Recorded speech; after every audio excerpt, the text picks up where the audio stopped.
Açıp telefonlar keň boşga kap singilýärdi. Gatrunju yazmak bilen ama yazjyň näle gymmatdygyny düşünýär. Software engineering onu gyzyk kıldy. Yüzü bilmeyen adam giyirme taktiği. Okullar aydiyat da akıma gidemedi. Şol ya. Yok gülle uluslarına yok. Desteş olmak duygun yok olsa startup edik geçerler seni. Yaman yeri geçirimde de hatta. Ondan fikir ediyen durmuştu. Başka neyime gerek? İki tane programist, aş ediyat, ayadırım designer, tapyat ediyat.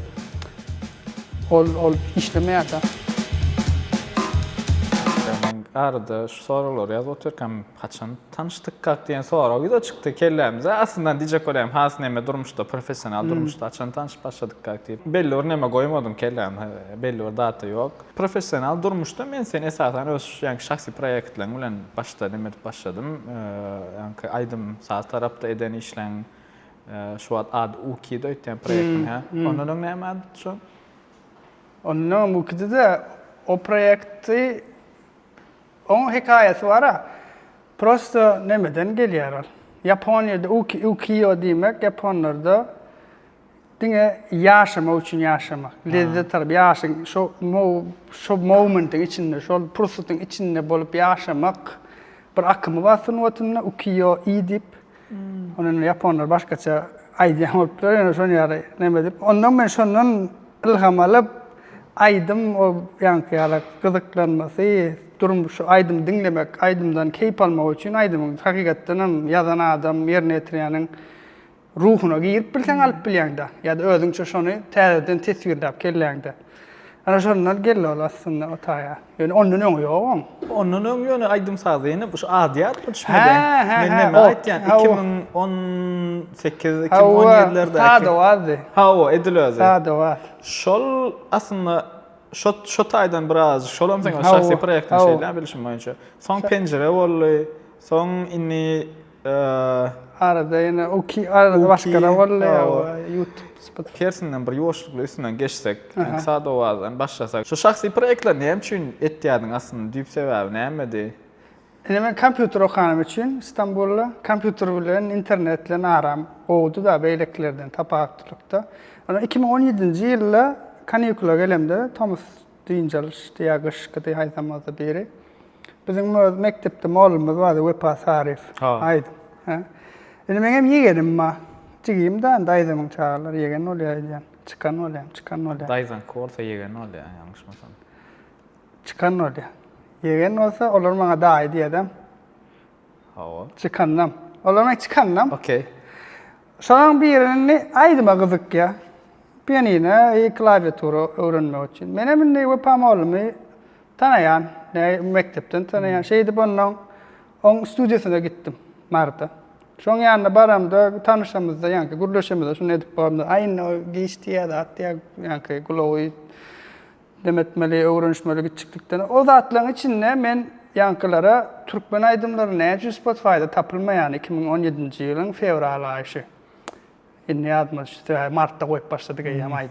Ondan sonra gurrun edemizde, men bir seňalak wonç dip ýene program gelişdi. Öňrak diýdim, men soradym, ama diýdim iTunes'da da koyup bolanok, biziň edýän işlemez. Olam näme Şamrat Orazov, Bilbil Orazov zatlar iş edýät da. Aýo bolanok diýdi, kendim etmedi diýdi.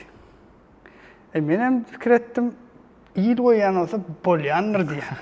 Çünkü Spotify'da men aýdym dinleýän agam diýär. Ne de dinleýän aýdymdan. Zaten näme üçin pehliwan ýok diýip bardym men ona. Şoňa aýdymda gurrun açylanda pehliwan näme üçin ýok şaýda diýip. Ondan bolýar diýdim men ondan gaýtdym İstanbul'a okuwa täzeden kanikulan soň gyzyklandym. Edip bolýan ýoluny tapdym. Ama şunu edip bolýan eken esdiňiz diýdim. Biz düşünemdik. Bu wants diýdim, İnglisçe istadyň düşünemdik. Adres soraýar, bank şot soraýar. Aýşeýdi ondan Vay bolmayan kömöge däýerini bilen başlady. Men aýdym bilen gyzyklanmam. Ondan o birini urukturjak bolup kömek etjek bolmam şeýleler bilen. Men olara kömek edip aýdymlaryny Spotify'a goýup berýän boldum. 2017-de. Şo wagt döwlet NPS diýip bir aýdym çyn goýup başladyk. Ondan sonra beýlekler bir-birden rızasyny alýan goýýar. Perwanyny rızasy alınmadyk. O hakikaten aýtdym. Perwan aýdymlar dur. Öňkü dost wa, gitarist dost wa diýanyna ady ýadma çynyk şu. Per yok. Parahat. Anyway. Adi yazma şuna gitarist yoktu bir. Ol gelýärdi ondan sonra ay şoňa bir senden sonra da wepam olmada ay bolar neme olmaz diýdi. Şeyde ondan 10 tane albümünden filtrden geçenler, on käbir aydymdan saadlary alınan başka yerden alınan ondan filtrden geçen ok. Geçmeyenler ayırdık da bolonjasyny 10 tane şeyle goýulan. Sonra Nurhal Mehmedow'dan Atabay Çağrıoğlu'dan şeyle goýulan. Bolar şonluk gülen ondan soň yani YouTube kanala geçişi sade waz boluşy. Endi bula aydymlaryny işleýän we pasarif kliplerini düşünýän Şahatlyk Sohpiew. Şahatlyk Sohpiew 2018-iň tomysy eken. 2018-iň tomysynda gelemde Gullukda. Ha. Gullukda biz oň bilen bir zat gawatlaşdyk öde. Kafede bir ýerde. Şonda gurrun edemiz aý Google men ulanýan zadym ýok. Tamam, şo adam näçe subscriber bardy? 1700 şeylerek demetde. Ondan ol şeyde de berdi. Şahatlyk Sohpiew, Şahatlyk klip YouTube kanaly soňandan zatada waz boluş otamyz. Zatada waz ondan soň men aýdymlar goýup köpräk goýdum.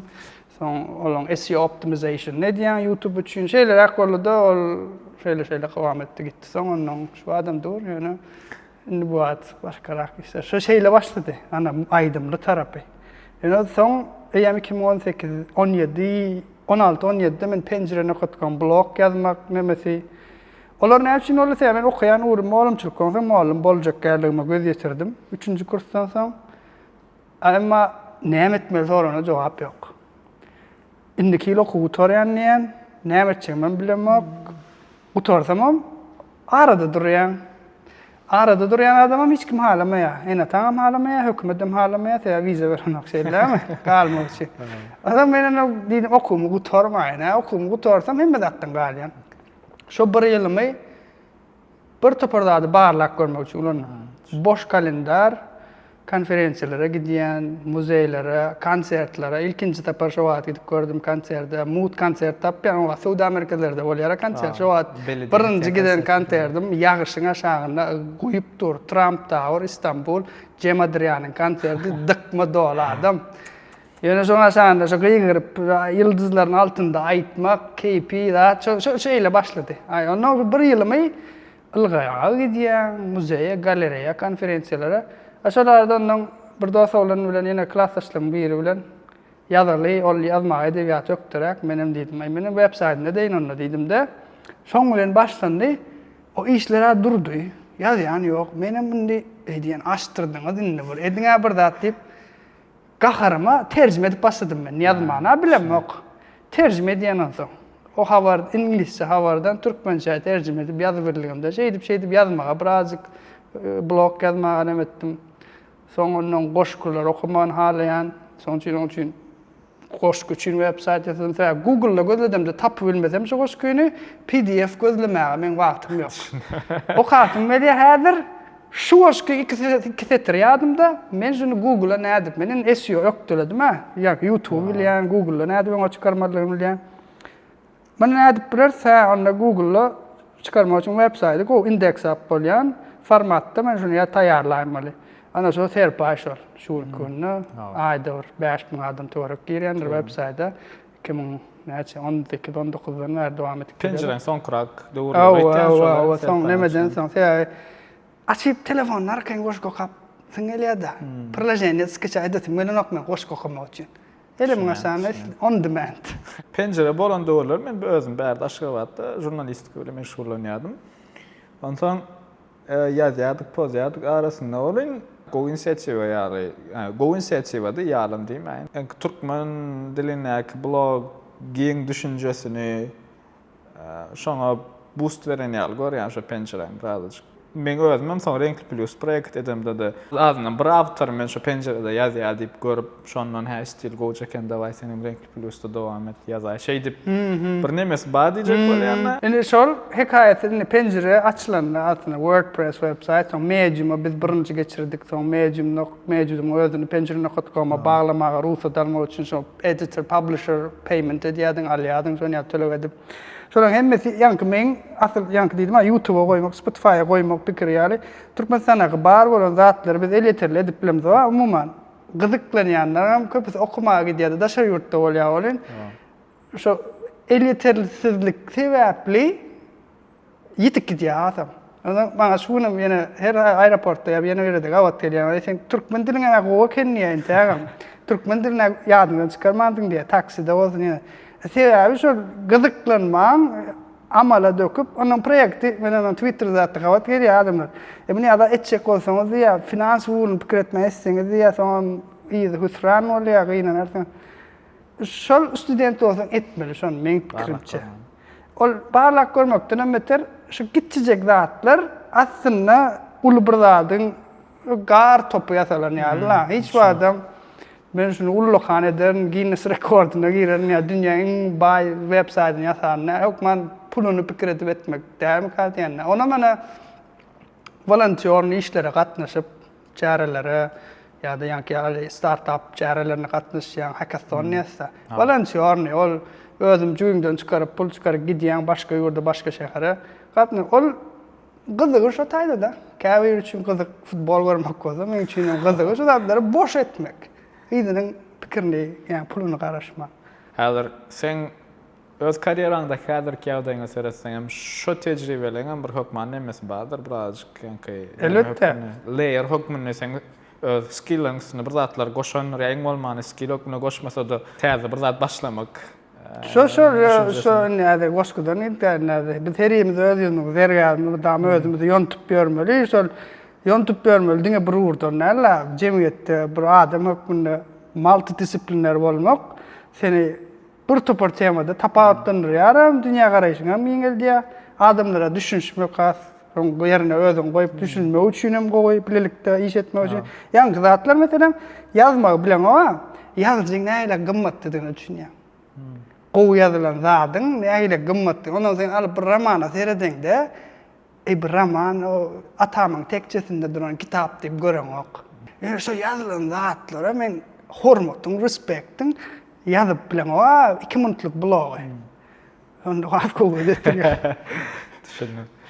Ne onu umuman ýa-ni şahsy proýektlerle bagly temany birazjyk nemeçek bolsak, jemlejek bolsak, aslında hemmesi biraz ol bärdak baý bolan zatlaryň elitersizliginden ýola çykyp döreýär. Ondan hemem aslında nişlonma biraz şoňa seretýän bolan bir da edesiň gelse näme açylýar da mümkinçilik tapyp bolýar, enter point tapyp bolýar diýjek bolýar. Sen öz has professional karýeraňda nämede işlediň? Başdak işlän ýerleriň biri, ýani generative AI üstüne işleyen bir kampanya. 2021'däki generative AI'ň ýagdaýy bilen häzirki generative AI'ň ýagdaýyny deňeşdirende Canva tek säwi adam dälem bolsam bir ullakan tapadyň görüp bolýar da ýerle gökýal diýip bolýar. Indi şo döwürde bärden iziňe seredende nähilrak nemeler duýýar, nähilrak duýgular döreýär özüňde bähni şunu etsek şular ýalrak edip bilerdik ýa-da aslında şo döwür men bilemok özüm generative AI has sferen aýratyn startup etmelim diýen ýaly. Nähilrak duýgular döreýär. Sebäbi bir hili indi men özümde kän bolýar da diýeli mundan 4 ýaş bolan bähni şular da aslında trend bolup biläjek, bir tutup biläjek zat seretýän, we soň şo tutýar bolýan. Şo dur edäýmeli kenim diýen bir hili nähillisem Üncügalya içinde. Şo üncügalya. Şolar ýa bir zat sen nähil duýýan bärden 4 ýylyňa 5 ýylyňa seretsen. Katılınca. O kampanya, ben snapshot vereyim sonra başa gaýda. O kampanya ChatGPT diýilen da yok. GPT-3 private beta'da her kim alwan bilen ok. Bular Sam Altman'a ýazýar founderlar, Sam Altman jogap berýär, access berýär websaytlarynda. Men şonu integrolar maňa ýazanlar LinkedIn'e. İşleme gyzyklanýarmy diýip. Men websaytlaryna gidip göremde, ýa-ni bir blog batda şonu ýazyp alanlyklary barada. Men hayran atdym. Men kellämde Sam Altman şo döwürler kimin bilen akşam nahary iýmek isteseň ýaşap beren Sam Altman birinji adam. Şo wagt. Indi oňaýla bolmak ol Y Combinator diýip startup accelerator'yň başy bolan öň prezidenti bolup şo işlänýär. Ondan o wagtda Sam Altman bu atkyala her kim elýetme Sam Altman gat atkyş bilýär. Ondan men pikir edýän OpenAI Elon Musk bilen hem kan nemeder. Indi biraz düşünşenoklar ýani o diýe bu atkyal düşmanlarla. Men pikir edýän men bu kampaniýaga girsem diýen. Sam Altman bilen aramda iki adam mı diye. Sam Altman'a bir da ideyam varsa pitch etmek, yani şuna prezent etmek için bir adam mı? İlana iki adam mı? Bizim hakikaten hem OpenAI bilen Slack'ta bir common channel var, ortak açılan bir neme var, sahibi var. Şu tayda yazışacağız. OpenAI işlerinde başlığını aytacak olan bu adında hiç kimden yazışıp cevabı alıp olmuyor. Sonra yani bir yılın içinde 100.000 euro soğumayan olsa cevap veren oktular da. Ayırdılar gönü. Gattıgarlı da ChatGPT'den sonra. Şimdi başa qaytsak, ondan hemen 2019'da yani AI bilen machine learning, yani computer vision suratlardan bir daha da recognize etmek üstüne İstanbul'da işleptim. Biz elektronik barcode scannerleri 50 giyilen yara diyadık. Tipişni logistiki girsen Ammarda adamlar elinde barcode scanner vardır ya, telefon vardır, şey edip al ya. Bulam nehilek denks nemedir ya, inefficiency, yani yitki bir ellerini ulanıp bilmeyen adamlar. Esas ellerini ulanıp bilen oklar. Yani sağlı bilen. Hiç o adam sağlık 51 çeppeke iş etmeye. Sonra işi gatı hayalladı ya. O taylaram Amazon warehouse'ları gözden getir, robotlar iş yapıyorlar. Hem eron yerlerle robota verecek pulu yok olursa adamları en efektifini neydi bir işletip olur. Bizden sonra 50'ye giyedi, çep 50 olsa çepe, sağlık olsa sağa, ştayına knopka, bastı o kadar ikilem boş. Yani ayası boş mu da ama barmaktan. Sonra diye sonra bu kamerada da 1 megapiksel kamera. Özüm gara ak.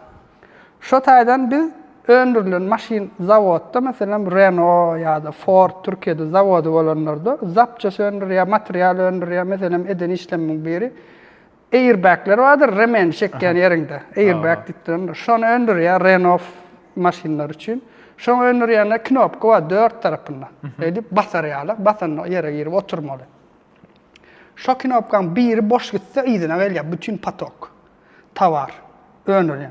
Şu bolmaz yağlık, adam bir barlaya, suratını alıyor, suratını biz barlayaz, şu yerlerine knopkalar oturan mı? Şunu ben mesela CEO gelip ideye haline itti. Ben o adamın yanımam yok. Ben deep learning training okuyan Coursera'dan. Onu öğreniyen fundamentally. Gidip bunu nerede apply edeceğim öğreniyen. Ve oku utarımın tek bir yılla 2018'de utardım da. Yani sonra gidip product'ı uğrayıp sattık da ben oku işten çıkarttı.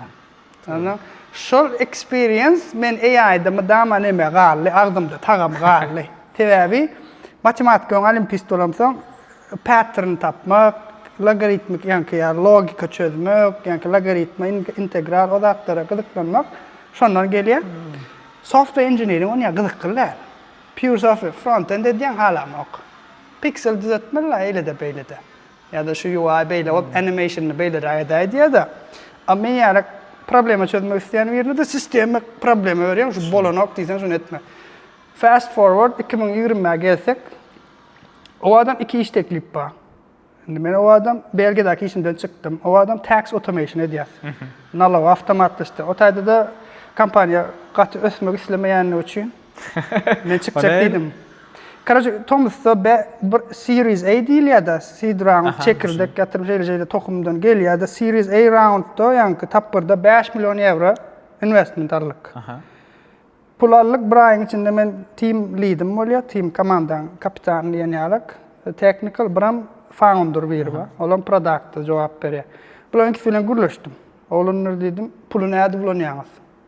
Bunların 80% user acquisition ya da yani marketing adın üstü bilen müşteri çekmek için ulanıyasıydı. Benim kellemde startup sözüne de gelemez. Ayda startup ne mi demek? Benim kellemde startup tech first. Product first. Yani birinci bilen teknolojinin üstüne pul koyuyor. Product go olan için adamlar geliyor. Hakiki şu an Google'ın en çok ulanıyorsa Google go olan için, iPhone'ın en çok ulanıyorsa iPhone go olan için ulanıyorsa.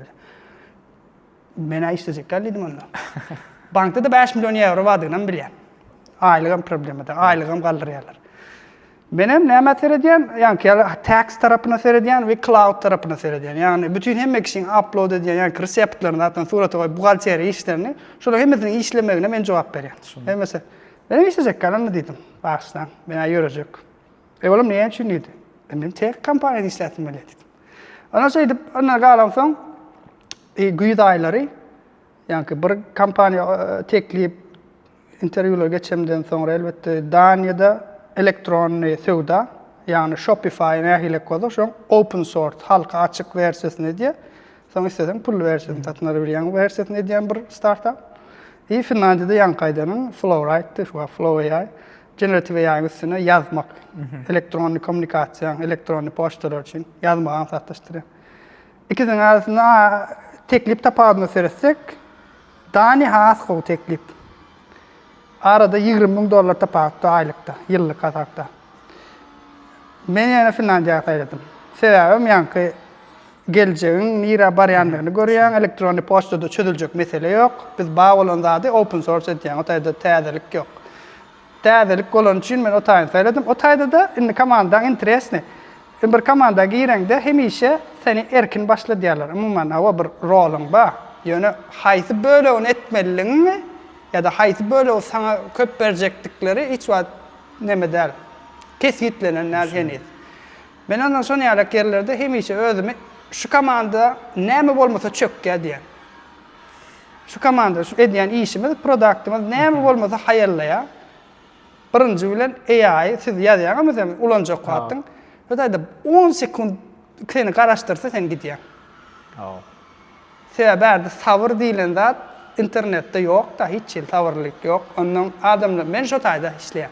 Özümü yoşuk gülen şu tayda düştüm. Bolmasa subscription service'ler var mesela payment alyan kartını koya, pulunu çekken bank bilen havalasın. Çözülen mesele. O tayda bir tədil etmek gerek. Yani o tayda olan yankıyını ulanıp bilmek hem de sana millisekundunu yetirip bilmek injinerlik challenge, kıyınçılık olan için yani sodakta gıdık. Yankıyını cemlerin irak dedik. Generative AI'ın ne edip başlar? Şurada izime seyredimde üncülüyeri. Bizim şu an bu aytsam ne etmediler, tapıp iyi demediler. NDA ve ölçekken de şudatlar paylaşacaklarlık. Yani $20 milyon valuation değil ya da kampanya bakası bilen 4.4 milyon tohum pul alınan kampanya ve kampanyanın komandası investorlarım hem All Star yani sanatçı Spotify'ın Growth Directory, Unity'nin CEO'su, co-founder'ı, Supercell ve Clash of Clans oynayanlara, onun CEO'su. Şular hem invest eden kampanya. Onun şu zatlardan biz şunu successful product öğrenip bilmedik. Sebebim biz satmana olmadık. Business'ta ingulu yitirilen da Belge'de komandada tecrübeli nemeler satmanı bilyadiler. Yani onlar katı köpüler soyadılar da neme. Marketing tarafına. Bularda da tecrübesiz CEO, yaş olan. Şunu olmadık 70,000, 80,000 waitlist'te qaraşıp oturan user'ları şunu ulanıp neme öğür bilmedik. Hakiki töleyen user'ları öğür bilmedik. ChatGPT geldi olar bilen yarış bilmedik elbette. Özümüzü adapt etip etmedik de yani tiz akıp duran akıma iyi akıyıp gittik. Firmada şu an başkalar edip görünü komandada kayıttı köpüsü. Şolana biz için katılı yetkisi 2020 yılda başladılar. Şu tayda kampanyalardan seyredeceğiz de biz uğruna Amerika'da denlere bu $1 milyar kampanyalar. Köpüsü uçup gitti. Yani Avrupa ile Amerikan arasındaki multipattan biri commercialization ya da yani pul öğren, monetize etme okuyor Avrupa'da katıp Şu doğru, şu Flowrite doğru, writer diyen bağdı yanlışmasam. Şu doğru, jurnalistikada da yani GPT-3, GPT-3.5 teknolojisi bilen neme dörep başlattı da okey bunlar yani teknoloji bağı olsa demek ne derecede hakiki coverçılar, reportörler gerek olur. Yani yine günün sonunda neme var ya da yani akıma vatanına reaksiya berip bilmezlik değil mi artık şuna var yani. Doğru da katlan nasıl düşünüyorsa aylattıran neme vardır. Katlan onu dörüyen ikisi benim şataydan yüz bilmeyen olsun, girme taktik, okullar aydiyen de akıma gidemedi. Şöyle ya. Amatörler akıma gidiyor. Sen Flowrite'dan sonra yeni bir yerde işledin mi? Yok, İşlemedin ondan sonra birazcık öz nemelerin bilen, öz proyektlerin bilen devam ettin. Şimdi birinin elini işlemek bilen, öz iş, öz proyektlerin işleyecek deyip başlangıda ki esası yani öwrüm yerin nämedi, nämeden näme sebäp boldy? Men oň başy Türk mektepde okuyan wagtym bizde bir biologiýa malumady. Bizde de proýekt olimpiadalar janlyny uğradı bolýan şonu pikir getirmeseňiz ikilik diýär da. Biologiýada. Menen biologiýa gaty pes. Zordan inning ikilik alsam diýen mana 3-4 düýülmeýän ýanna. 5 aňyrda dursun. Bular zor bilen ana iň soňky ýyl okun. Pikir getirin. Yani biznes etmekde. Pikirin bolmaly. Bir biznes plan ýalar aýry görüň bolýan. Startup meselesini aýdýan men. Pikirin bolmaly. O pikir ýok mende. Niýe? Onu pikir edip görmän. Zären şu responsaniýaň bar. Ogo gidýän, bäsizen alýan, o işiň etýän, akyllyja bolýan, hemme işden gowurýar. Hiç kim seni pikir getirmediň diýip ikilik goýmaýar. Bu kadar goýjak diýdi bol men gorkdum. Soňra pikir tapmaly boly. Şeýde ondan pikir tapdym. Oňla 5lik aldym. Soň olimpiada fizikadan gatnaşdym şo pikir bilen. Soň welaýat derejesinde ýeril birinji boldum mar welaýatynda. Şeýle aşka döwletler şeýde. Şotaýda başlada ýanky proýekt edip bilýär. O pikir tapyp bilýän ekenim. O dünýäde birinji bolmagy däl.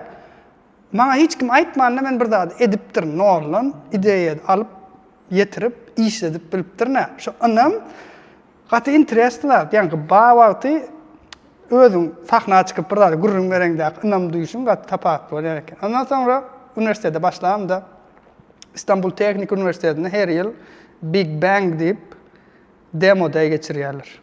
İstanbul Teknik Üniversitesi'nde ýanky ýaly neme diýilýär, tizlendirme accelerator programmada Türkiýede en gowlaň biri. Teknik üniversitetden soň resurslar köprek. Şolaň demo daýlaryna gatnaşmak üçin birinji kursa wagt.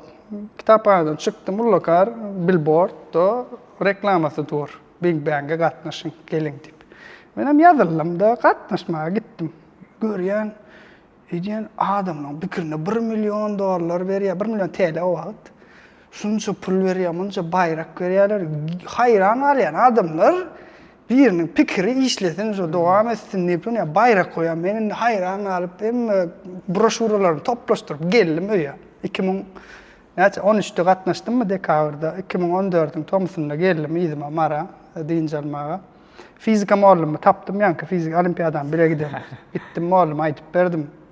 Şeýle zatlar edýärler, muallim taýda ýaman gyzyk bir oňa gurrun berýän.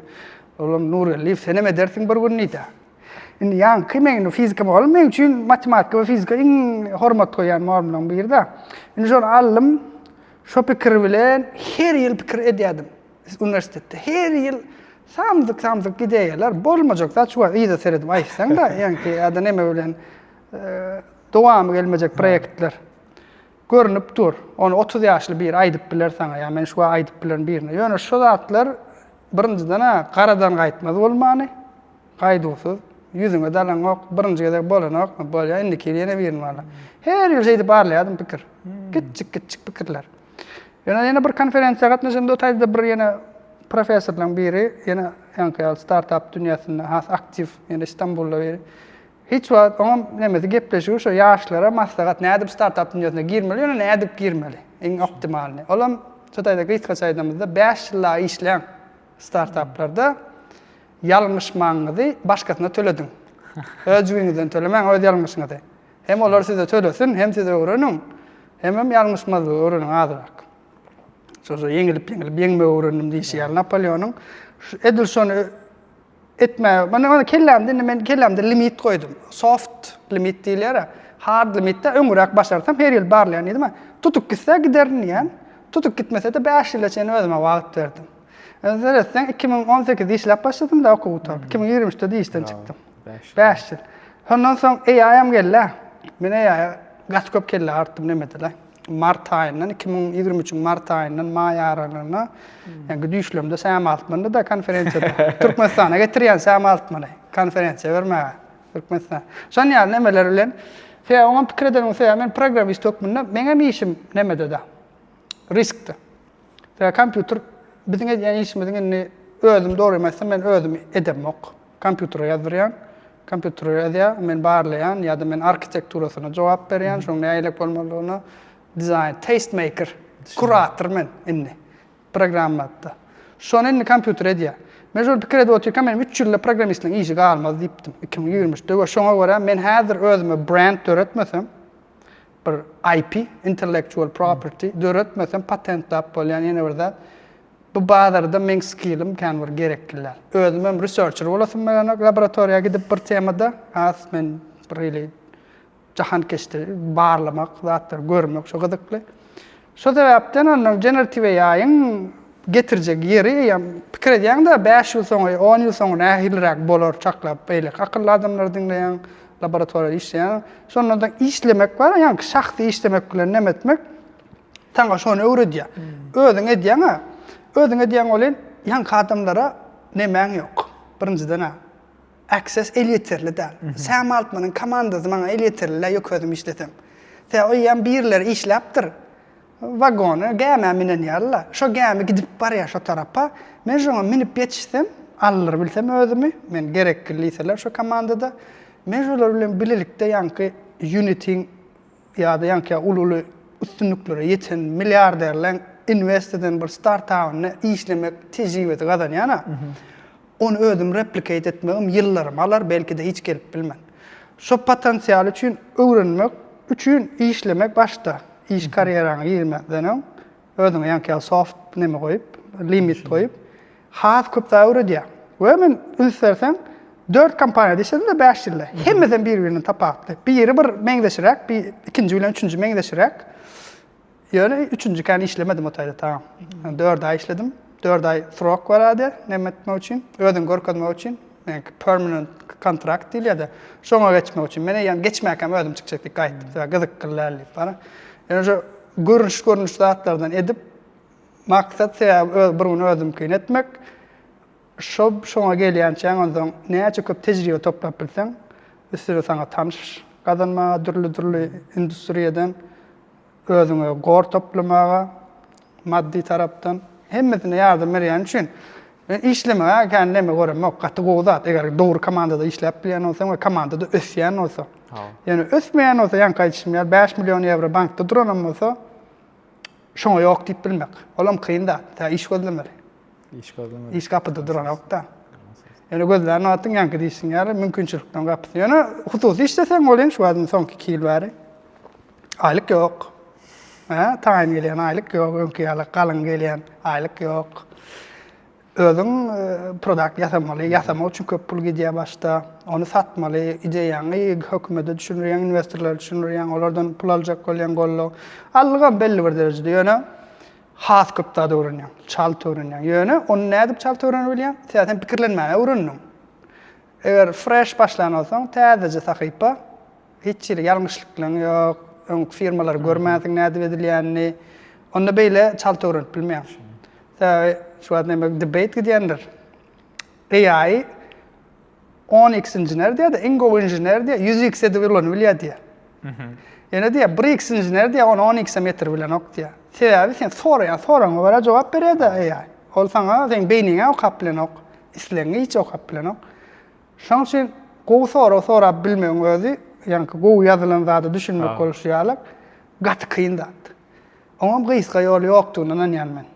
Bitcoin'dan bayanlarım, olar bayatdır. Men gyska ýoluň ýokdugyny ýa şu tarapda terjip edilmeli, geçilmeli ýollar, kynçylyklar, ana şo tarapy bar. Ýani low gatpes, pes bolsaň ýa aýlyk ýok, zat ýok, survive etmek, durmuşda galmak gymmat Ýewropada ýani.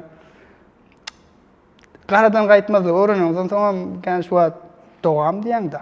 Bolmasa näçe bir geçen ýyl soran bolsa şu soragy, noýabrda men hemmede ýapyp Amerika'ya gidecektim. Tabii Amerika'daki gazanýan pulun bilen edýän zadyň AI kompaniýalaryndan köp saňyrdy. Eger Frontier ýa-ni täze zatlar diýsejek bolsaň, Amerika'da gitmezligi maslahat berýän adam kan bilýän näler. Hemmegiz birinji maslahat berer. Eger tanan tehnologiýa urunna bolsaň. Emma şonu etmezjek, Amerika'da ýaşaman halamak, şoň üçin Ýewropaň ýaşaýyşyny alaýan, ýöne nädip bärde edip bolar, şo level, şo derejede. Şeydi ondan onu taşlayadım, tasyanı hökümetten soň gollow kömek geldi, ondan diýdim, ay bolýar, ýene dowam edeyim, birazcık benzin goýuldy, dowam. Şol ýaly gidýär, ýa gaty stresli. Ýöne ýanky zatlara taýin bolmak üçin öňünden experience edinten gowy. Gerek diýende başda eýen baglanýar. Gowyň gowduny aýdyp bilmeli. Belki o sonra cevabın berdiň bolan haz näme gidesim gelýär. Duygu tarapyna, ruhy imitlendirmek tarapyna gidesim gelýär. Yani aslında startup ruhu diýip bir zat bar diýjek bolýanym. Yani türkçede girişimcilik diýilýär, türkmençede girişken. Ha o. Ini şo nähilrak aslında şo nähilrak duýan özüňde. Yani aýtdyň o yani mektepden başlap birazjyk yani men pikir döredip bilýänim. Bir pikiri ma hiç kim bir zat etdiýmezden bir pikir döredip şonu başlap tamamlap bilýänme göz ýetiremden soň bir hili onun soňra üçün men höweslendirdi diýdiň ýöne şo duýguy nähilrak bolýar gündelik durmuşda sebäbi startup etmek ha o gaty Muma startup gurşowy, gaty çalt hereket etýän gurşow. Çalt hereket etýän gurşowda hem ayakda galmak kyn, hem alýan kararlan gaty kent zada täsir etdi we bolmadyk ýagdaýynda da dowam etmek köplenç ullakan güýç talap etdi. Şo ruh birazjyk nähili näme etdi içinde, näl gapmar şirkler nähili bolýar. Sebäbi gurrunsyz hemme zat ýa-ni Yo gülle ulsanlyga ýok. Ha o. Kynçylyklar az köp. Aslında onam meni sosial altmandan misal bersem, bizde Silikon Valley'de diye yeterlik derecede diye küsünçlü wagtlarken aýdym zok diye. Hemme kişi bir üstünlüğe yetýär, wow diýär. They did so much, go işler etdi, milyarder boldy, ýene burada. Aslında diye pikir edýän ol, näçe zadyň işlemeýänligi da bir zat barlak görýär, try edýän sanyň okatmagy misal alsak da, bir ok urulmak üçin mernemeden nişan alıp sonra yetirýän 100 ok akýan olaň hemmeden pul gidip otýar. Wagt we pul gidip otýar. We hemme kişi diýär şonu. Töwerüňde akyllylar köp sen şonu ýarşýan. Ýarş yani business diye startup dünýä incompetitive Olympic Games diye. Onu düşünmän girýän hüsrana uğra diýerler. Yani 12 nol diýerler da oýunda. Sonra bolmaz ýalyk baştan öz fundamental nähile ýarşy halaýan, ýarşy halanak. Men o şonu näme ýarşma duýguň barmy sende? Kompetitiv bolmak. Dästeş bolmak duýguň ýok bolsa startup edik geçýärler seni. Sen otayda moral ýok, etika ýok, biznes kanunlary nähile ýörýär. Şuday terket bolsa şu halyň o tayga hakkında da hiç de aydılmadık olsa grey zone, çal zona. Çal zonada men islenmedir. Hemme kişinin hem tanışı var, köpüsünün hem pulu var. Immigrant olup, şatayda dilini bilmeyen, kulturası bilmeyen biri bilen yarışmak diýmeň nähile kynlykdygyny düşünmesen, yumruk geçki diýerler. Hiç kim sana gynanmaýarym, hiç kim sana kömek etjek bolmaýar, hiç de bu. Indi şonu kabul etmeli ilki. Men ýene gördüm da startupdan köpüsi fail bolýar. Aýtdym ýa-ni Türkiýedäki startup uzak bir ýere gitmedi. Şo taýdan çykýan sebäbim şol. Fransýada kampaniýa men çykandan soň 1 ýyl ýaşamady. Belgiýede kampaniýa gowy diýär, olar satyldy 100 million üstüne. Ýöne olam gowy dip satylmady. Yani gowy teklip berle satdylar. Ellerinde bir almaz ýalyk gyzykly, gymmat we hadat wagtda satdylar däl. Alıcı tapıllı berk koyuyordular. Finlandiya'daki vapşa giden oğum. 90% da 2 yılda yapılıyor. Ondan sonra kalanlarım 5-10% grandstand yani grandmaster olacak. Çeşitli milyar dolar unicorn'a yetiliyor. Yani onu hesaplayan, probabilistik kriter diyen olayım. Sen tamamı izle başlayan, şuna göre win etmek, yarışın level'ına düşünýän bolan diýen bir durun tek bir pikirlene ýene diýär. Yani ol men çağılgymda näme balýar? Ýene ýa-da çağılga geldik da ýanky nirden başlaýar. Ve ejem meni madama tapawutly etme nemesin nädi. Saçymyň tapawutlylar ýa giýen kuşum biraz şekli ütgüşürekdir. Şu gitçiklikden şonu görýän, klasa barýan mektebe hemen otursun, gıyda olan partide elin galım. Hemen näme bizde uniform okulýar. Men gowzada okuwda uniformam bolmaýar. Ýöne şu taýda kiçijek yerler bar, ütgedip bilýän yerler bar. Meselem köýnüňdäki kereze bir köş keştejik. Yani ki ara koşumdaki bir çalaza bir bellicek. Yani ne yazıklar? Ya saçın stili. Şolar bilen men nemedi compound edip da iýdigderlik ýanky gar topýar köpelip tapawutly bolmak diýilende menne enlik bolupdyr. Baran ýerinde näp ýanky firmada da diýdim ha, giren ýerinde näde usta tapawutlanmaly diýip soraýan ilki bilen. Yani hem peýdaly bolmaly hem tapawutlanmaly. Şonu sorap başlayan bolan iş dünýäsi ýanky limiti var. Sen bir ýanky 5 milyon olar karar berýär näde soňjaguna. Meniň pikirim otaýda bir rol oýnamaýar. Men aýdylan etmeli. Aýdylan etmeli ýerinde ondan saňa limit goýýar. Şoň üçin tapawutly bolma duýgusy bar bolsa we bätdeşlik nemesi bar bolsa startup ruhy eýem gaçoňda başlaýar. Köp kişi pikirim etmeýär da bätdeşliklerini klas komdur ya klasta tapawutlanýanlar şoň üçin aýdýar ýa-da regional olimpiadada ýer alýanlar. Olimpiada bilen biznes olimpiadada kanun var. Wagt tutulýar, gözlegçiler var. Biznesde olan hiçsi yok. Wagtam yok, pul limitem yok. Yani näde futbolda mesalat transferde limit vardır. Şundan köp pul sogmak bolanok diýip. Şo taýdan alýarlar onu ýöne biznesde oňýarda adam yok. Kim näçe köp pul sogsa, kim näçe köp iş işledirse winner takes all ýa-da ýeňýän emmedärler. O ýarışda ýarışmak aňsada da ente utga görmedim uly. Ene uly utmak üçin ýanky gaýdysyz bolmak, aradan gaýtmaz we bäsdeşlik nämeňem gatyt bolmaly. Ana şolar şu häsiýetler üstüňde özüňde jemlän bolsaň, gitçiklikden ýa soň öwrenerim bolsaň, you have a chance. Bolmasa şansyň yok. Türkmenistanda da startup düşüncesi soňky döwür birazjyk iş ýeňleşdi. Startup akademiýalar döredi, Gönme Startup Akademiýa diýip bir we ondan daşar ýene şoňa meňdeş konseptlarda hereket etýän inisiatiwalar bar diýende. Şolary nähil seretdiň diýjek bolam Ýewropadan bärik serediňde nähil görünýär, kirleň nähil şolar bardy. Men ýanky diýişme 2023-de gelemde bir startup akademi demo day bir şäherä gatnaşdym. Bir kitaphanada boldum näme. Ondan dinleýän pikirleri dağıtlar ýöne nemeler startup nämedendir ýa bir ýa täze pikirden innovasiýadan ýa-da problema çözgütden durýar-da aýtamaz biri. Şonuň birim ýok bolsa sen gereksiz bir ýasaýan bolýar-da. Ya problema hakyky problema däldir ýa innovasiýaň hakyky value bir gymmatly bir da getirýän näler täzelik. Ondan bärdäki ilýän problemalar ýanky bizim tägem analog ýaşaýar köp zat. Şoňa göz ýetirmeliler. Biz analog.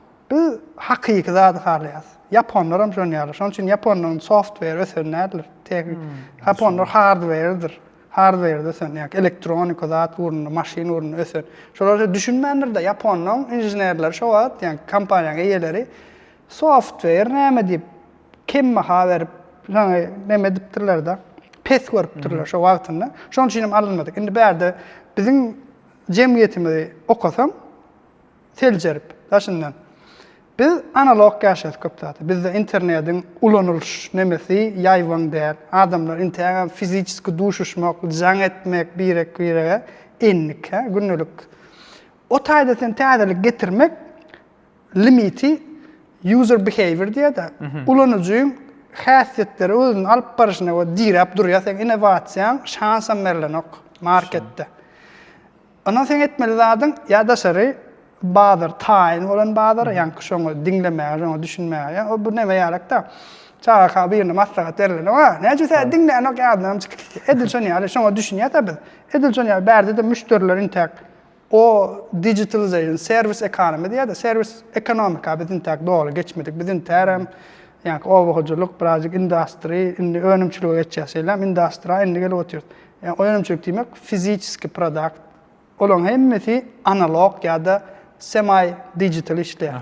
Switch we elektronika programma we 9-dan 5 işletin diýip. Galanda diýär. Bärde sen software'in gerekli. O level'la. Çünkü o software'i o level'la etmek üçin taýin infrastruktur bolmaly. Startup ökümünde sen bir problemi çözebilýän bir wagtda. Infrastruktura ýasap, üstüne müşterileri okudyp, düşündirip, oň üstüne de özünü satmak ömür ýetmeýär, pul ýetmeýär. Bir adamyň ýa bir komanda. Biz şoňa düşüren oklar, şo seljerme edip bolan. Meselem men şu wagt edýän zadymy Türkiýede edip bolanok. Sen o müşteri taýinine gerek gelirler. Howanyň arasylygyny ölçemek, onam sajiklere goýmak. Ha? Intek yan doğulan bebekleri. O gerek ka hiç kime. Ayöne Şveçya Islam ya Norvegiya. Bizde olayan bağ diye. Sen bunun täzelik dele berdi diye. Şoň üçin her jemgyýetiň nemesine görä şo boşluğu gördüm da men şo bir çözülmedik bulur nemeden alınýa pikirler yani göçürme pikirler elbetde dele go pikir alıp işe edilsen biznesde utsaň bolýar sen näde uturan to gerekler. Ýöne ýanky sen işleme üçin ilki bilen behavioral psychology diýär-de. Şoňa go düşünmeli, antropologiýa düşünmeli, adamyň jemgyýetde özüni näde alyp barşy, sosiologiýa go düşünmeli. Biz pikir edýäsiňe biznes bilen, biznes plan, biznes idea, okey, ikisi programist, daş edýär, ýa-da designer tapýar edýär. Ol işlemeýär-de. Tersen gitmeli. Müşteri persona edýän, ondan soň şu adamlar şunçok ýygylykda şu problemi bar, ondan soň bunu şu çözgüdüňi test etmeli, onun low fidelity diye high fidelity ýa-ni yani mock-up bilen görkezýär, çydyp görkezýär, storyboard kinoda ýaly. Reýdip düşündir senariýany, beýdip düşündir tapady ýok ýöne. Mysal beren, Ýewropada bundan 10 ýylyň elektronny banking diýilende gaty pes. Digital neobank diýilýär da täze banklar, internet banklary gaty pes. Ýok diýen ýaly. Oň sebäbim banklar bir-biriniň arasynda kommunikasiýa edenok. Meselem men şu adam Senaat bankda bagasa diýelim mysal üçin. Daýhan wagtda sen şu adamga men sana pul uratjak bolýan arada middleman, ortada duran ikimizden hem komissar ýa bulam mujor şunu uratmasam bazar gün buna nemezen gonşan geçen ok pulun diýe. Ýewropa Birleşik Nämetdi mecbur Open API standard diýe. Hemme standard. Şu ýolly standart bolşýar, svetoforda durýar, hemmemiz durmagyň sebebi hemmemiz banklara şunu oturda aýmarlydy. Men müşteri hökmüni batyryň hasabam yeterli bolmaly islen bankına. Men Senaat bankda hasabymy istesem daýhan bankda durlanyp bilmeli. Düşündüm. Sebebi competition atýar da ýarış atýar. Şeýtdi bolyn, Revolut çykdy, TransferWise çykdy şeýler, olar bir urdan girdi, soň banklaşyp gitdiler.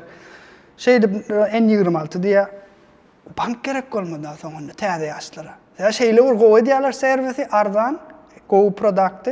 Indi soň diýjek bolýanym, olar Revolut Ýewropanyň mul banky bolýar şu wagt. 10 ýylla, 12 ýyl şota gerekdi.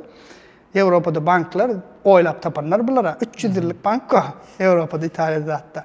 Şolardan iň gymmatly bank Angliýada şu wagt Revolut sebäbim Angliýada bank lisensiýatam ýok entek. Global internetden hödürläp. Orta bolan bolmasa Ýewropalamda. Ýa-ni infrastruktura bar. Şonu açandan soň bir ondan optimize edýän ýa-ni sistema frictionlary böwetler aýyrýan.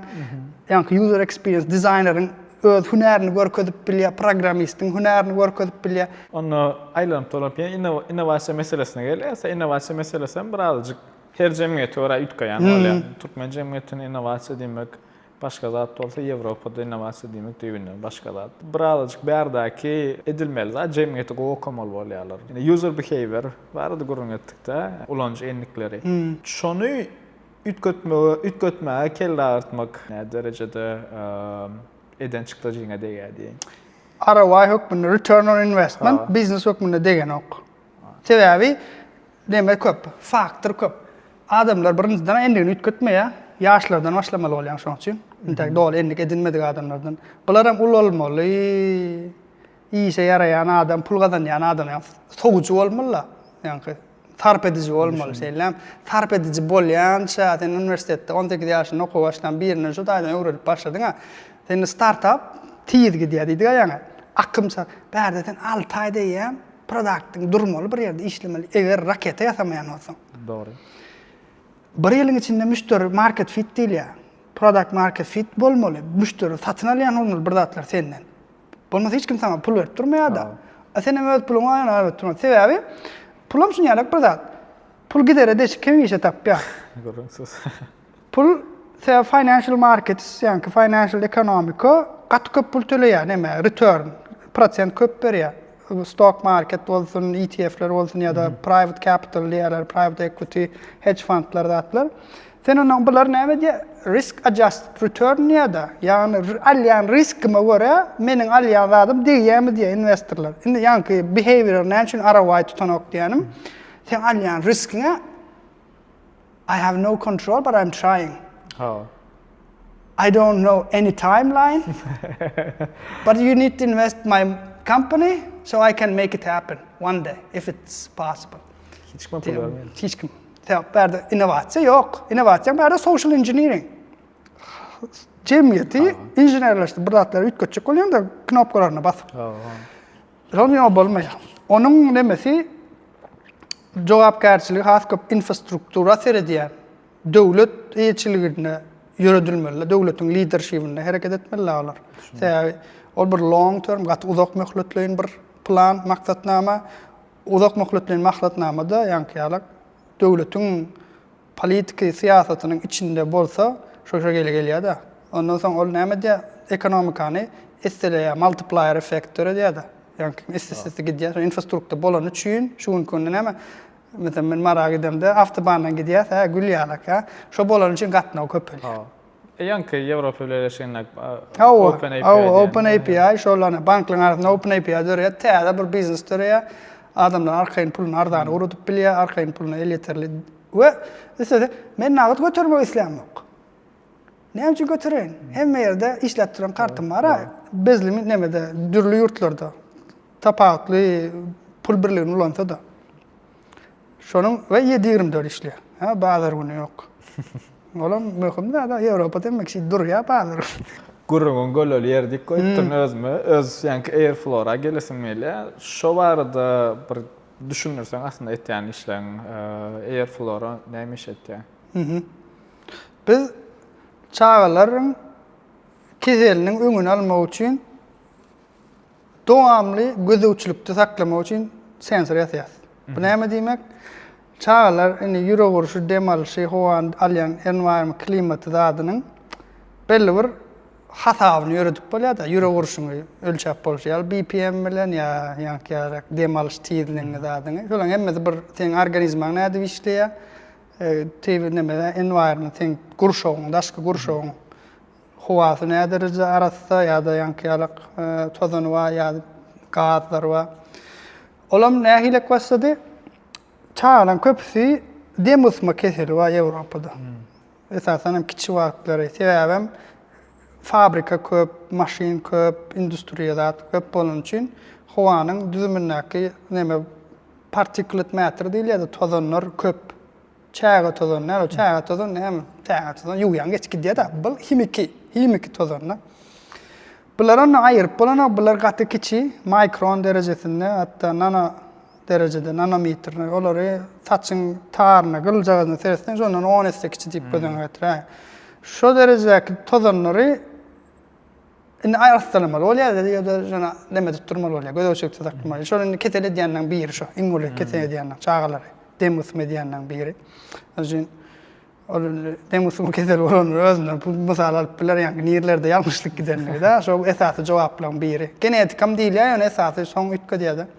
Ona teknologiýaňa bösen ýeri bar, gelen ýeri, sensorlar şeýle bir ardanlady. Ýewropaň alym güýjüne seredende.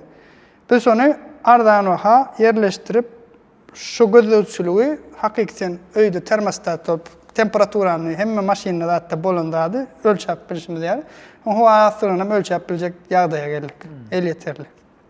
Ana ola bir Covid'den soň ona investisiýa köpelli. Adamlar düşünýän soň firmalar ýani innovasiýa edip, täze edip ardan waha gowy netije berýän sensorlar ýasady. Biz ana şonu alýas Şwitsariýadan bir produktymy sonra ýasap, ondan soň üstüne elektronic chip ýani networking tarapy üçin ýa-da Bluetooth we Wi-Fi connected edýär we datany okap bize uğradyr ýaly. Kiçik elektronika näme üstünde. Ana o bir produktymy satyp berýär. Bunu sajiklere satýar. We Belgiýa Covid'den sonra birinji ýurt ökmünde howanyň arasçylygyny gözegçükde saklamak boýunça, ýani kömür turşy gazyny ölçäp durmak boýunça birinji kanun çykardy. 2024-nji ýylda meýletin güýje girdi. Oktýabrda 2027-nji ýylyň ýanwar aýyndan mejburi her bir publik ýerde, her bir raýatyň gidýän ýerlerinde siziň howanyň arassalığını yani kömürsüz gazın muktarını bilmek hakkında raýat hukmuna. Infrastruktura döretdi. Hawa şonu şonu etmeli, şonu standardını çıkarya, şu şeyle olmalı. Yani Avrupa Birleşikleri şonu işlep ber. Yani bir de benim şonu pursat bildim ha. Yani neme möhüm timing değil ya da senin giýje alsaň bolanok. Yani adamlar user behavior ütgödi Covid'den soň enlikler ütgödi, döwlet infrastruktur döretdi. Mümkinçe şu timing almaly. 2020 ýanwar diýdimi? 2020 ýanwar senin goň kellerin alyrma işleýär şu açyňsyna. Ne çok market share alırsan yani diýişme winner takes all. Şu strategiýaň çoňa görä düzýän. Bahalar bizde gatardan mesela. Hiç kim ýarşyp bilmesin hep. Mesela iň ardan sonra ya bunyň ardan näme diýär? Why you don't take it diýen? Näçe alamon? Allah. Soň üçin. Servis berýärler biz. Ondan ikinji ýanky diýişim ýaly bir howan hapalygy gelýär ýöne biz çağa, her çağa başgaça reaksiýa berýärdi ona. Onu bilmeýän, genetik tapawutly zat tapawut. Onu bilmeýän solýar ol çaklama ýöredi adamlar bu da. Şu çaklamany aýyrmak üçin bilim tarapdan terjengde ölçemeli bolýan. Onun ýürek urşy, temperaturasy zat. Biz ondan pikir etdik, çağlar iň köp näme diýär? Çağlar iň köp ýatýar. Çağlar iň köp ýatýan bolsa sajykda nädemizde biz çağan ýürek urşyny, dem alyşyny ölçäp biler, bir rahat etmän çağany. Ve duýdurma hiç kime. Oň jogabym ýene pikirlerini otyrnan bir näme iki görünüş bar. Birane ultra wide range, ultra giňişlikdäki radar, ol maşin radar derler, gaýyň radar derler. O az nämerak şokly. Kamera ýaly ýüzüni tutýan çağan bolýan, şoň netijesinde ölçäp bolýar. Serpigen, näme ýüzüne serpigen gatdan. Ýöne ana bu variant ikinci bir ýandan passiv sensorlar diýilýär. Bu aktiv bir şokly uradýar, ýüzüne alýar ýa-da kamera, ýüzüne kamera tutýan. Bu aktiv däl. Eýem çağa ýüzüne serpip duran zady biz ýazdyrýarsa şonu işleýän. O taýda mimik okamak zat gidýär. Olan bir variant, ondan bir passiv sensorlar, olan siz hiç de etmeýärde, meselem agram ölçeýän tezerde bir passiv sensor. Üstüne çykýan bolýan, agram gaýtýar. Üstüne çykmadan hiç de aýdan oksan aşağı. Edil şonuň ýalak şokly uratma ýa-da meselem temperatura ölçýärler, Covid atylýan, depem. Meselem şu aktivni, ýa bir şokly uradyp ýüzüne alýar. Näme çağalar aktivni edip bilmejegimiz üçin. Aktivni bir zadyň aşagyna ýaňy dowulan bäbegi 6 aýlyk, 1 ýyllyk çağany hiç kim goýmagy mislemeýär. Long term ýa uzak möhletliğin nähilek konsekvens bir ziýany bolar, näme bolar bilemzok. Bular täze bolan üçin ulanmasaň gowda bilmeýän zadyň. Esasen çağa entek ýaňy bir näme diýär, immunitetini güýçlendirýän, ösýän döwründe. Ondan yani kamera bilen näme galýar da passivni sensor galýar. Indi kamerada şeýle burada öz öýüňde bolsa kamera goýup bilersiň. Öz öýüň sebäp bilýän, girýän çykany bilýän, çağama goýasyn mesela goýaryn, surat alasyn mesela alman diýenler video. Ýöne onu sajykda esseler sen çağana onda diýersiň näme üçin? Näme gerek? Gerekkä. Awa, ýa-da taýda şahsy nämeň da zadyny açasan edesin gelmeýär. O video nirde saklanylýar, sonra olar reýle gitýär internetiň üstüne çykýan bolsa da wapşe da bilmeýär. Olam näme tarapyndan ýa-ni privacy tarapyndan problemaly. Soňra biz ýa-ni pikirlenip meniň berde belgede research laboratoriýalary bar da şu atlaryň üstüne chip ýasaýan ýa-ni atlar gyzykly. Men bulardan gürleşdim. Näme edip bolar? Bularym dinledim postdoctor researchlerini, goştlaryny ýöne gada etdiler. Dinleýän, bolardan tünokda, bolanok diýär. Menim diýen, näil bolanok, näme üçin bolanok diýen. Yani bolmaýan sebäbi, biz barladyk bolmady diýär. Bilen soradym, näme barladyň diýdim ben. Taýin setup alyp PhD-ni näme wara etdim diýdim, doktorantura edipdir. Şo da postdoc işleýän. Men soradym, näde etdiň diýdim. Ay şuňa bir näme bar diýdi, elektronika setup, dev kit diýär, development kit diýär. Ýasamak üçin dörülen nämejikli esbaplar. Şonu etdim diýdim onuň. O digital signal processing bolýar. O taýda sen özüň innovasiýa, näme diýen algoritma tarapyndan diýen. Ýani elektronikaň özüni ýasamaýan, sensor ýasamaýan. Men onu görlemä dowam etdim. Taýda gaharlanmam elbetde. Gaharlanmam näme üçin bolmaýar diýärde başlaryna sokka ördüler da. Ay gaýdy işlemeýän işler bilen. Bolmady bular dünýä derejesinde hormat goýulan bir näme organizasiýa. Ondan sonra ödüm gözle oturkam, son Amerika'da bir firma qavat geldim. Yani edebilyen. Yani ullarda diyorlar. Ulu adamlarda. Son gördüm adam öğrenmiştim. Indi şol bolorlu ýagdaýyna geldim. Edip bileceğimi de. Edecek bolýan adamdan gıýt katsa çağa yatanna matrasynyň aşağına bir sensor ýerleşdirýär. Elimizin aýaty ýalyjak. Onu ýerleşdirýänimiz döş bölügine ýakyn, ýüregine, öýkünine ýakyn. Şotaýdan döreýän ki kiçik vibrasiýalary we sesi alıp şonu algoritmanyň üstü bilen korelasiýa tapmaly, correlation tapmaly. Yürek urşuny, dem alyş tizligine we iki yürek urşunyň arasynda tapagyda öwürmeli. İngilizce'den de heart rate, respiratory rate, heart rate variability öwürmek. Ana şol ýa-da aýtjak patentlejek bolýanlar. Inventor olacak bolýan. Ondan şoň üstünden ikinji product. Şo ikisi bilelikde işläp, gepini isgäri size ýene atarlara peace of mind de rahatlyk bermek. Yani dem alýan howasy şeýle çaýgan, yürek urşy uykusy şeýle şunça saat ýatdy, yürek urşy kadaly, ýene bir zat. Şonu ýöne medical derejede dogry aýdyp bilmek. O sagatlar dogry aýtmaýar, sagatlar ýalňyş da okasaňam waswas edýär. Şoň üçin dogry etmek we standartlardan geçip sertifikasiýasyny almak üçin indi şoň ikinji tapyram şoň üstünde. Gepini isgäri çağa edilmek kıyınlar, çağırlar, seyretmek kıyın. Men özüm tecrübemden aydamam, men doğanım tecrübesi olup, işten yegenim adıma. Ondan, şalatlan kıyınlığından bilip, onu bir ansatlaştıracak olyanlar, çağırlar, köp kezelli ya.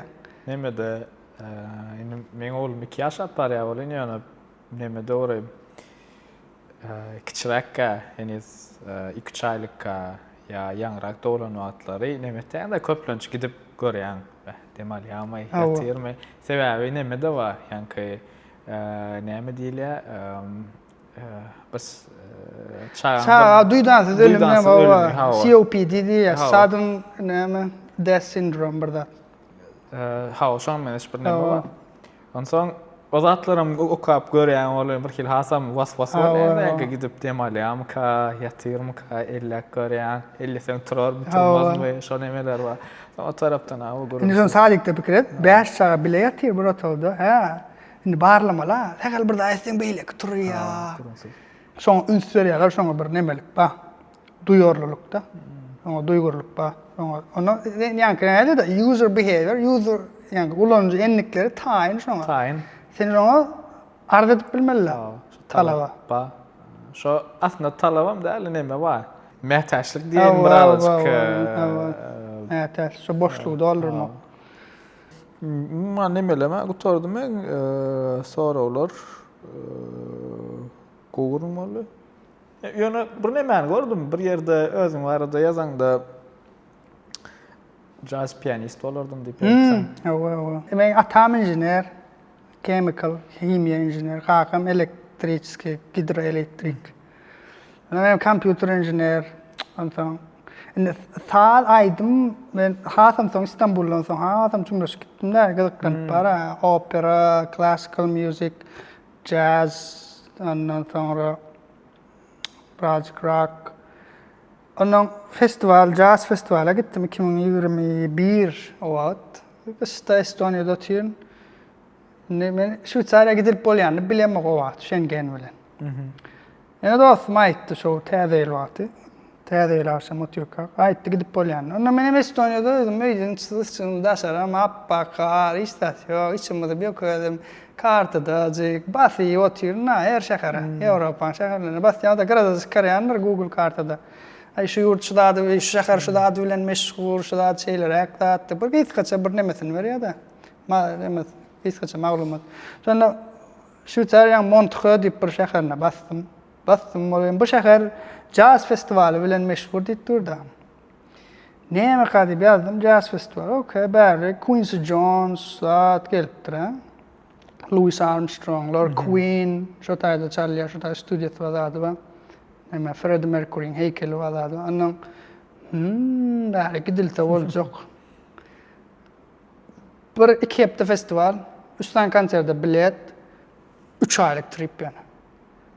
Deňe aýdym üçin aslında ýene galandym görürsə diýip gitdim de, plan ýok başga. Konserde gitmek, jazz festival. Şonda şo taýda bir Kanadaly bir näme bardy. multi-instrumentalist da bu üflemeli atlan hemmedin çalıyor. Saksafonun, trompet, näme diýsen çalıyor, klarnet. Gataylygan improvisation ýa-ni gelişi ýalyk. Konsertlarda. Evet. Ondan bu iki tane piyanist getirdi. Bularım yarış ya, göýe. Yarış derlerini gıdıklandırmak için. Biri bilen gıdıklandırıp jazz.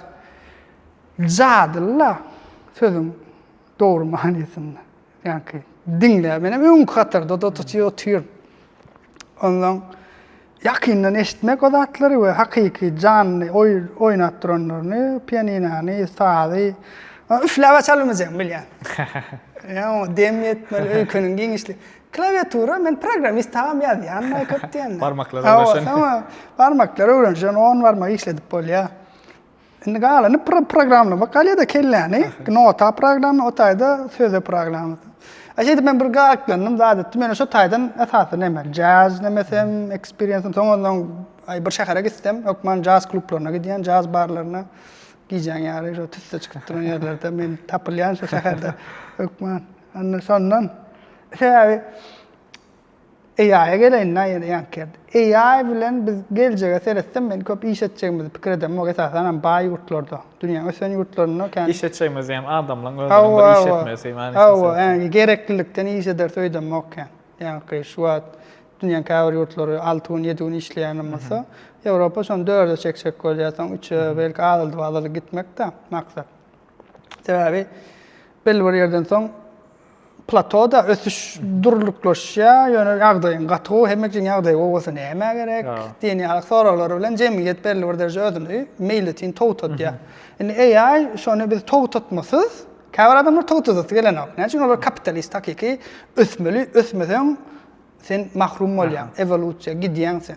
Revolutiona gidneme evolutiona gidýän diýen ýalak näme bilen seredýän adamlar bar, biram ýanky ýalak jemgyýetde hemme adam bar bolsa qaýyl bolup özüňden minnettar olmak da ýagdaýyňa şükür etmek diýen ýaly. Şoňlan adamlarym bar.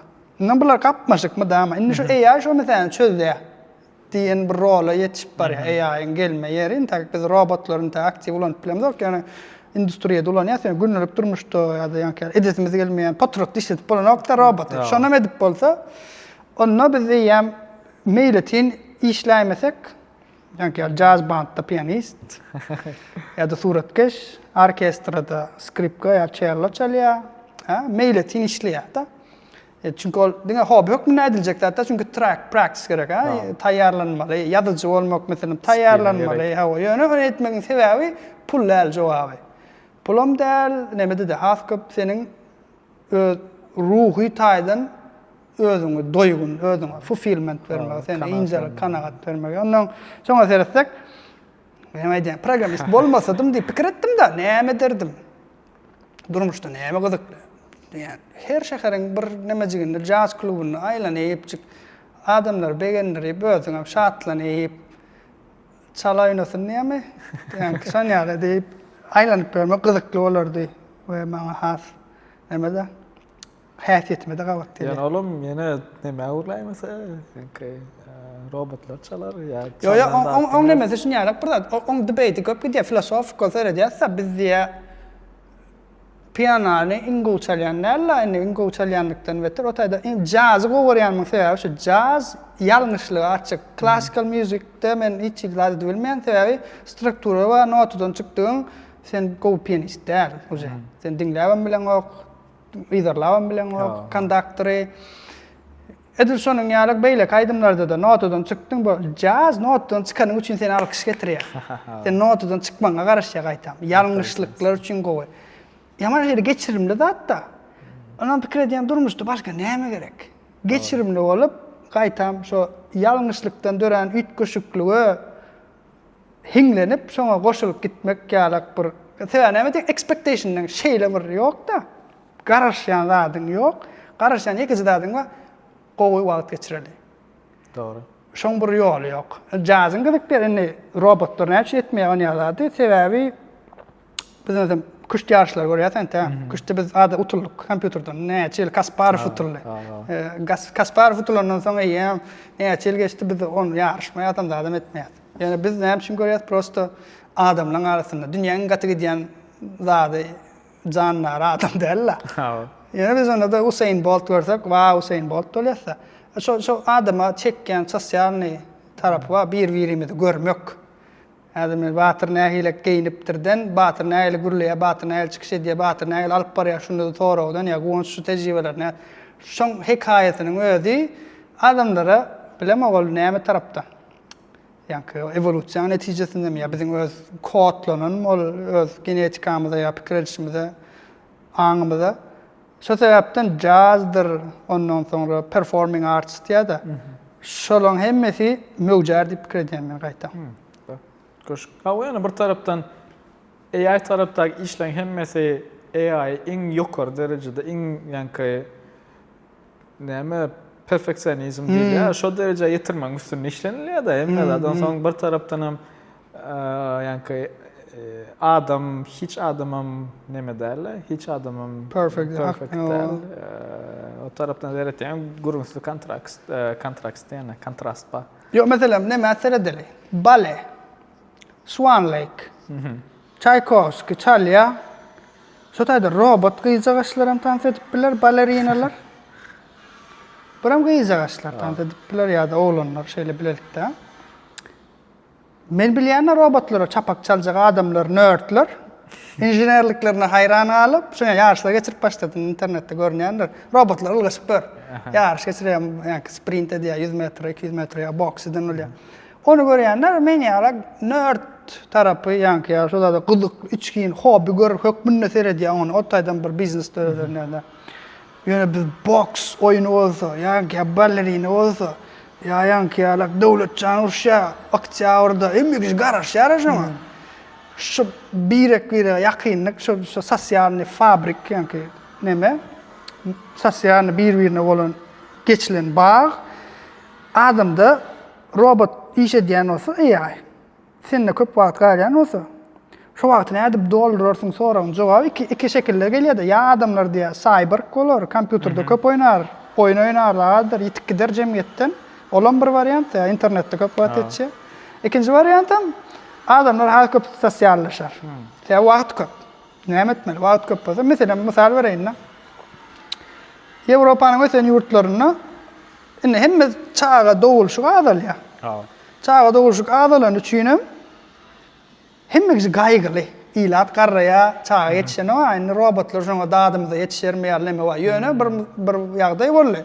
Covid-da 2021-nji ýylda Ýewropanyň ösen ýurtlarynyň baryna çağa dowum sany artdy. Adamlar näme düşündi? 2020-nji ýylda hemmesi öýdedi. Lockdown. 2021-nji iň köp çağa boldy. Soňra hiç hemme ýene düşüp gitdi. Şeýle. Indi men ýene adam teoriýa da bilen hemmesi näme der, bilen tak bu hakda ýadaýynam diýip gördüm. Ýakyn ýöne aşağı tanlaryny doldurmaly. Eger adamlara biz ýeterlik wagt bersek, we üstüne kynçylyklar azaltsak, ona çağal adamlar bir-birilen gatnaşmaga, yslaşmaga, maşgala döretmäge has näme şoňa ikkin edýär. Şu eýilim we şoňa tarap. Yok köp iş etmänler ýene öňkü ýaly bol näme bolmaz uruşdan soňky generation ýaly ýanky biziň atalarymyz ýaly 8 çağasy 9 çağasy 7 çağasy bolan maşgalalar bolar diýmek ýöne 2-3 çağaly maşgalaryň bolmajaklygyna sebäp adamlar birinjiden köp işlemeli. Ikisi işlemese günlük durmuşy dünýäde şoň ýarakda ýaşap bolan isleýişler ýaly. Soňdan diýende ýanky näme bar ýa debate bar ýa kapitalist ýaly dowamly ösüş diýjekmi? Bir grup şonu diýär, olara AI berersiniz. İkinji grup boda biz ýagdaýymyz gowy, öýüm, maşinim, işimde näme bolny, hemme zadym bar, aýlanjak yerim, aýlanýar. Ýene näme gerek? Maňa diýen adamlar jemgyýetde az gatnaşyk artdyrar. Sosialny. Çünki bulara bolly başga zat näme gerek diýär. O gruppa köplük ýöne bu gruppa. Kapitalist gruppa azlyk ýöne olar işdäs. Uly bolan soň hemme zat alyp otyr da. Şoň üçin olaň elini işlemeli bolýar. Näme ananasym ele? Ýanky birinji ananasym ele diýjek bolýan. Kapitalistler ösün. Ýok. Son kaydanyň birinjisine ýanky awa ýa şoň bolmak üçin işleyen menemse çağalar jemgyýet ansatlaşsyn birek bilen ýanky şuňa gepleşgen mesela fizik etmek bilen tapawutlylygy emeke düşünükler robot ikimizden personaj avatarymyzy goýsak skriptlenen gurrun etse hiç kime gyzyklar ýöne birden edilýän ýanky ýalak skriptdan çıkıp şu aydırıp oturan gurrun AI megse sürpriz. Şu sürpriz faktor AI'da az. Adamda köp. Ve aslında AI engineer etýänler hem kan surprise faktor isläni okýaly yani. Tabi biz kontrol isleýäs, engineer ökmünde biz input näme bolsa output kontrol etmek isleýäs. Generative AI birazcık şonu kynrak bil, AI näme däl. Probabilistik diýil ýa-da olup biljek mümkinçiliklere göre ýaýrak gitýär, öyle deterministik de kodu ýazýan, şoňa göre işleýär. Yani biz yeni şonu da tapak berjek bolýar. Prompt engineering diýip bir zatdadyr şoň üçin. Probabilistik bir zat näde biz dyzgynlar diýär, diýenmi etdiler. İşte näme stroýa durýan diýär. Şonu ýaraklatdyr. Dogry. Köp sag ol. Minnettar. Gyzykly gurrun görli. Galnam. Gene gurrunlar. Netip bolsa. Bu AI tizlik bilen edere aydara köp zatda paylaşar. Paylaşaly.